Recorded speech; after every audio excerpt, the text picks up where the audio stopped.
Amy Ouyang. I'm a research associate focused on energy at MacroPolo, the in-house think tank of the Palestine Institute. Nuclear energy is considered clean energy because it doesn't release any greenhouse gases and it helps offset carbon dioxide emissions. The percentage of nuclear energy around the world varies significantly across different countries due to their, different priorities and progresses in other renewable energy sectors. Globally, currently, nuclear energy only accounts for about 10% of the world's electricity generation, while it accounts for as high as over 60% in France. In the United States, nuclear energy accounts for almost 50% of carbon-free electricity, which makes nuclear energy the largest clean energy source within the US. So in the article I recently wrote, I discussed about 3 barriers in the nuclear energy industry. Firstly, nuclear energy is known to be very expensive. Nowadays, it's about 2 to 3 times more expensive than coal power plants on average. The recently built nuclear reactors in the United States cost about $35 billion. The high price tag makes it hard to justify, for a wider adoption of nuclear energy in the energy mix. In addition, nuclear energy currently relies heavily on radioactive uranium, which drags on, the licensing and regulatory processes, unavoidably racking up regulatory costs and construction timeline. Large-scale nuclear disasters like Chernobyl and Fukushima still weigh very heavily on people's mind nowadays, and unavoidably people, usually associate nuclear energy with heightened risks, makes it even trickier for policymakers to pivot into having more nuclear energy.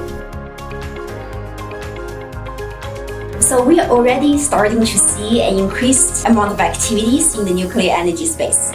On the one hand, we're seeing, the development of the so-called small modular reactors, which are nuclear reactors are relatively smaller and can be mass-produced in factory and assembled on site. The hope with SMRs or small modular reactors is that they have the potential to revolutionize the unit economics, the unit cost of nuclear energy, and shorten the construction timeline. At the same time, we're seeing many companies, including, Helion Energy, backed by Sam Altman, starting to make concrete progress in nuclear fusion, which, could significantly reduce the reliance on radioactive materials to generate nuclear energy in the future.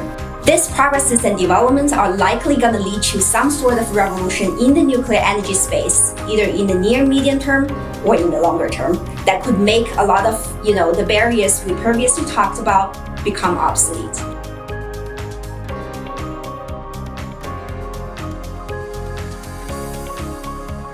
In terms of total capacity, the United States and France are clear absolute leaders in the space.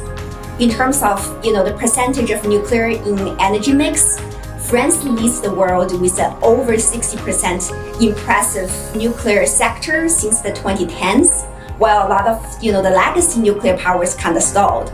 Currently, China is approving anywhere between 6 to 10 nuclear reactors per year. This fast pace of development is going to set China up to surpass France in just a matter of 1 to 2 years and the United States by 2050 in terms of total capacity.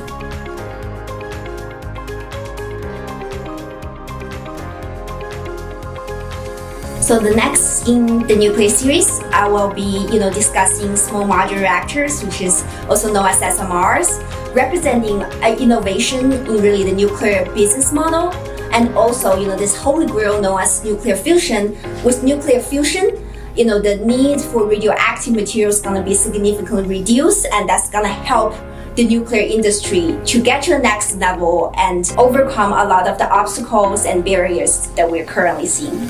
To learn more about nuclear and its future developments, visit MacroPolo.org.